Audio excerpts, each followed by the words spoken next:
আসসালামু আলাইকুম। আজকে তৈরি করব চালতার আচারের সবচেয়ে সহজ এবং মজাদার লোভনীয় টকঝাল মিষ্টি চালতার আচার।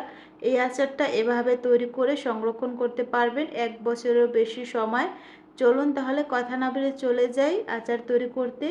আমি এখানে 2টা চালতা নিয়েছি। এখন এই চালতাগুলোকে মাঝখান দিয়ে কেটে এরকম 2 ভাগ করে নিয়েছি। এখন এই চালতাগুলোকে এরকম লম্বা করে কেটে নেব।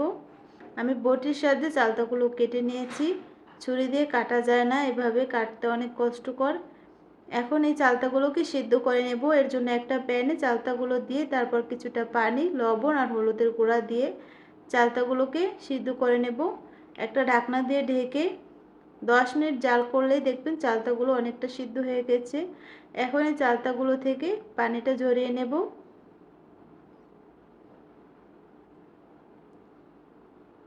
পানিটা ঝরিয়ে এখন একটা প্যানে দিয়ে দিচ্ছি 1/2 কাপ সরিষার তেল আর দিয়ে দেব আস্ত গোটা পাঁচফোড়ন 1 চা চামচ, দিয়ে দিচ্ছি গোটা মরিচ কয়েকটা। এখন এর ভিতর দিয়ে দেব রসুন কুচি একটার মতো। এগুলোকে কিছু সময় ভেজে নেব হালকা কালার করে। এরপর এর ভিতর দিয়ে দেব 1 কাপ গুড়। গুড় দিয়ে আচারটা তৈরি করলে খেতে বেশি মজা হয় এবং সুন্দর একটা কালারও আসে। ফুড কালার ছাড়াই চালতার সুন্দর একটা কালার আসে। চাইলে চিনি দিয়েও করতে পারেন ক্যারামেল তৈরি করে। এখন চালতাগুলো দিয়ে দেব।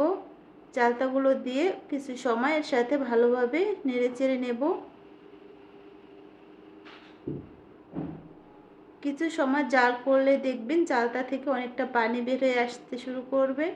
এ পর্যায়ে দিয়ে দিচ্ছি 1 চা চামচ লবণ। লবণটা ব্যালেন্স করে দিতে হবে, আগে একবার লবণ দিয়েছিলাম। এখন এটাকে ঢাকনা দিয়ে ঢেকে আরও 5 মিনিটের মতো জাল করব। এখন দেখুন অনেকটা পানি বের হয়েছে। এই পানিটা শুকিয়ে যাওয়া পর্যন্ত এখন চালতাগুলোকে জাল করতে থাকবো।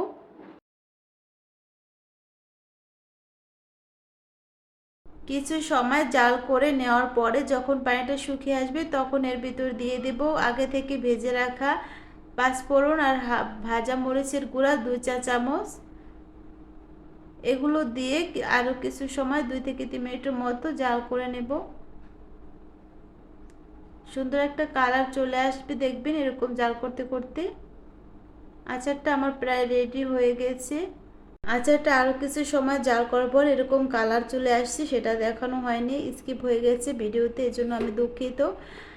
এভাবে আচারটা জাল করতে করতে দেখবেন সুন্দর একটা কালার চলে আসবে। এই আচারটা নর্মাল ফ্রিজে রেখে 1 বছরের মতো সংরক্ষণ করতে পারবেন, কোনো রকম ফাঙ্গাস পড়বে না।